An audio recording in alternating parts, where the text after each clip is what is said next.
I get married to Elizabeth, who was 5 years older than me, when I was 28. Originally, Elizabeth was my boss at work, and she was in charge of my training. The first impression I had when I met her was that she was a calm and mature woman.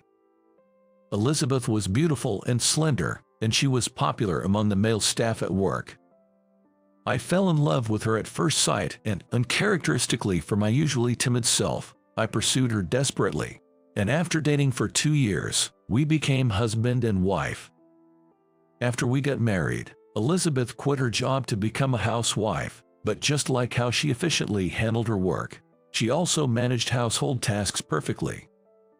About 2 years after we got married, I was laid off from my job due to company downsizing. The reason was the company's poor performance. Many other young employees were also laid off. To be honest, I wasn't very good at my job and was rather a pooey employee who often made mistakes. I fondly remember how Elizabeth used to cover for me when she was still working. Even when I was laid off, Elizabeth remained calm. I was filled with a sense of shame, but Elizabeth said with a smile, "You're still young, and things will work out. Besides, I'm here, right? If need be, I'll work too." After leaving the company, I was lucky enough to quickly find another job. Moreover, it was at a much more renowned company than my previous job. The monthly salary was a few $100 more than what I earned at my previous company. When I secured the job, Elizabeth said, "That's great. Congratulations," and even cooked my favorite dish, hamburgers, to celebrate. I managed to find a job smoothly because of Elizabeth's gentle support. Then, on my first day at the new job, I went to the office feeling nervous. I greeted my new boss and coworkers and was shown to my desk.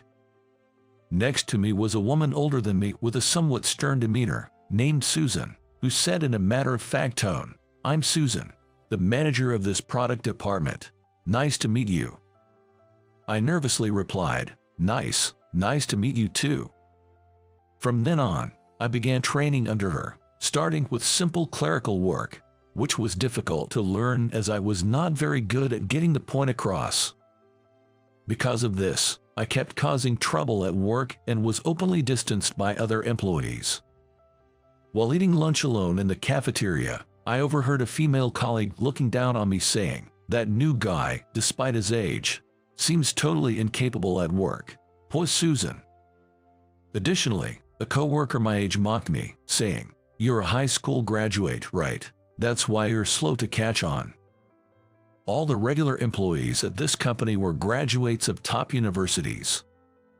Since joining this company, I've started feeling an inferiority complex about my educational background like never before.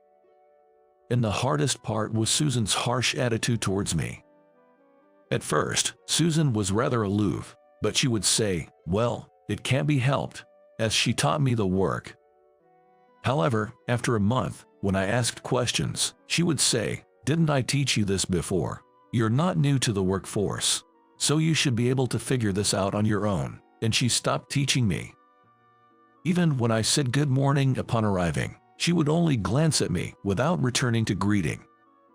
The same was true for other employees. Treated like an outsider at work, I gradually lost confidence, becoming even more timid. I began to wonder if there was any point in me being at this company. Maybe I wasn't needed here. I started to feel this way. I became more withdrawn at home, and although Elizabeth was concerned, I was too embarrassed to tell her about the situation at work. I had to keep trying my best, starting with what I could do, to get accustomed to the job. Then, 3 months after joining, I slowly started to get assigned more challenging tasks and began to feel a sense of fulfillment. Just as I was beginning to enjoy more stable days, something happened. I made a big mistake at work. When sending a quotation to a client via email, I accidentally attached a quote intended for a different client. Sending a quote for another company. "What's going on? I'm terribly sorry. It was a mistake on our part." Instead of me, my boss, Susan, was making an apology call to the client. Afterward, I apologized to Susan, saying, "I'm really sorry for the trouble I caused," but she just glared at me without responding, clearly very upset. Meanwhile, my colleagues looked at me with smirks. Sheesh, such a klutz. Sigh, I've done it again. I immediately felt like leaving the office right away. After that, I was only trusted with simple tasks that anyone could do, just like before, and sometimes I even had no work to do at all when I went to the office. But I couldn't just sit around doing nothing at work. I would sometimes ask Susan, "Is there any work I can do? I'm willing to do anything I can." But she would reply, "There's plenty of work, but nothing I can trust you with. If you have nothing to do, why not do some cleaning? Surely, you can do that without messing up, right?" Reluctantly, on days when I had no work, I would clean around my desk and organize the supply room. Things were going so well before. What am I doing? It's pathetic that at my age, all I can do is clean. My colleagues started making fun of me for being such a slacker. Susan even said, "You're married, right? Your wife must have a hard time with a slow and incompetent husband like you." I thought about quitting the company. But since I had just changed jobs and for Elizabeth's sake, I couldn't just quit, so I kept trying my hardest every day, holding back tears. One day, during these challenging times, Elizabeth spoke to me during dinner. "Things haven't been going well at work recently, have they? You don't have to push yourself, you know. Don't bottle it up. You can rely on me when times are tough. We're a married couple, after all. Let's support each other and get through this." She must have sensed something from my increasingly downcast demeanor. As Elizabeth said this, she touched a scar on her right cheek, looking at me worriedly. She's always had a habit of touching her face scar when she's worried. "Thanks, but I'm fine, really. You don't need to worry," I replied. "Really? Are you sure you're not just pushing yourself?" Elizabeth seemed concerned, but I just said, "No, I'm really fine," and quickly finished my meal as if to escape. Then, on a day off, Elizabeth and I went shopping at a nearby mall. As we were walking, I saw Susan in front of us. Oh no, I don't want to meet her here. Maybe I should take another path. But just as I thought this, our eyes met. Guess I had no choice. Should I say hello? Susan, hello." Seeing my face, Susan returned a greeting with a slightly annoyed look. "Hi." She was about to leave quickly, but then Elizabeth, standing next to me, exclaimed, "Oh," and started talking to her. "Susan, is that you?" Susan looked at Elizabeth's face and exclaimed in surprise, "Huh?" Then she asked, "Could it be Elizabeth? Is that you, Elizabeth?" "Yes, it's been a while. I never thought we'd meet here. Have you been well?" Susan awkwardly replied, "Yeah, I've been okay," in a low voice. "That's good. I've been worried about you, so I'm glad to see you," Elizabeth said with a smile. I was surprised to find out they knew each other. "Wait, you two know each other?" "Yes, we were classmates in middle school. We were pretty close back then." "Really? That's surprising." Susan seemed shocked to learn that Elizabeth was my wife. Elizabeth, realizing that Susan was my boss, also looked surprised and said, "Oh, really?" Then, for some reason, Susan looked at Elizabeth with a sad expression. Elizabeth, however, was still smiling at Susan. What's this atmosphere about? Did something happen between them in the past? As I was thinking this, Elizabeth started to speak. "It's surprising that Susan is your boss. The world is smaller than I thought," she said with a calm face. I was surprised too. Susan kept glancing at me awkwardly. After a brief chat, we left the scene. After parting with Susan, Elizabeth said, "I'm relieved to see Susan doing well. I've always been worried about her." Elizabeth was smiling, but I felt there was a deeper emotion hidden behind it. Her words stuck with me. There must have been something between those two. Then, the next day, when I got to the office, Susan unusually greeted me first with a good morning. Then looking down, she started to speak. "I need to talk to you about something, about Elizabeth. Can you come over here for a sec?" So, we went to a separate room to talk. "You're Elizabeth's husband." "Oh, I was surprised yesterday," she said with the same sad expression as before. Yes, I was also surprised to find out that Susan was Elizabeth's classmate.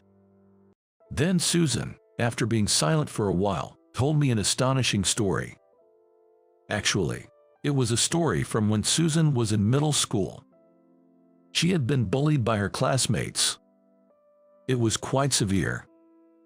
She had her uniform cut and was even physically harmed. According to Susan, the bullying started when her classmates found out that she was from a single-parent family and her mother worked in a well-paying but frowned-upon job. Back then, Susan was at her limit with the harsh daily life. The person who came to her rescue was Elizabeth, who had transferred to her school. While other students ignored the situation or joined in the bullying, Elizabeth was the only one who treated Susan normally. She even confronted the main bullies and asked them to stop. But as a result, Elizabeth became the next target. One day, Elizabeth got badly bullied, ended up fighting, fell, and got a scar on her face. It was a terrible story. I had been curious about the scar on her face, but somehow felt it wasn't my place to ask. Even after becoming a target herself, Elizabeth never blamed Susan and continued to treat her with a smile every day. Susan was my only friend back then. We lost touch after graduating middle school when I had to move because of my dad's job. High school, studying, extracurriculars, everything got busy, and we just drifted apart.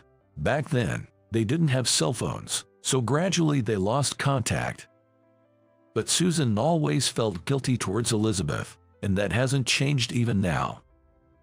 After telling me everything, Susan said, "I really feel sorry for what I did to Elizabeth, but she's a strong girl and never blamed me. I'm so grateful to her for saving me and even becoming my friend." As Susan spoke with tears in her eyes, I conveyed to her, "I'm sure Elizabeth doesn't regret helping you, so, Susan, you shouldn't blame yourself. Besides, the real culprits were the bullies who harassed both of you, not you." Then, Susan, with red eyes, whispered, "Thank you, but just like those middle school bullies did to me, I ended up doing the same to you. It's not something I can just apologize for and be forgiven, but I'm truly sorry," she said, bowing her head. "Don't lift your head. It's my fault for not being good at my job. I understand what everyone's talking about me, but I know I can't stay this way, so I'll work hard to earn their recognition," I said with a laugh. Then she told me, "You're doing fine. You're learning more about your job and you should be confident." Susan's words deeply touched my heart. When I got home and told Elizabeth about this, she narrowed her eyes and smiled, saying, "I see. I don't regret helping Susan at all. Actually, I'm glad I could help. I've always been worried about what happened to her, so I'm really happy to see her doing well. I was glad to meet Susan again," she said in a gentle voice. Hearing her words, a wave of emotion suddenly welled up inside me. How strong is my wife?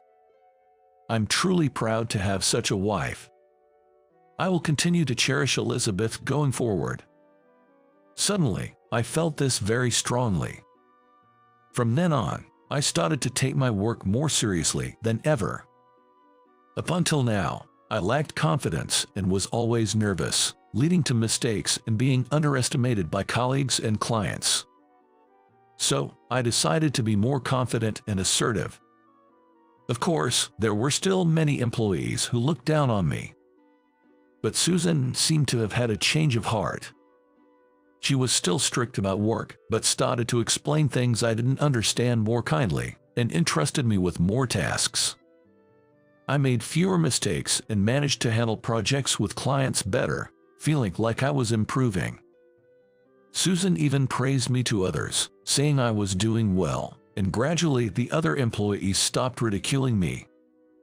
Susan said, "I've decided to change my words and actions. I want to be a person who creates a chain of happiness," showing a smile I had never seen before. Maybe this was also thanks to Elizabeth. That thought crossed my mind. Looking back, I've always been helped by Elizabeth in one way or another. I can't thank my wife enough. Now, I want to support Elizabeth and build a warm home, returning the favor for all the support she has given me.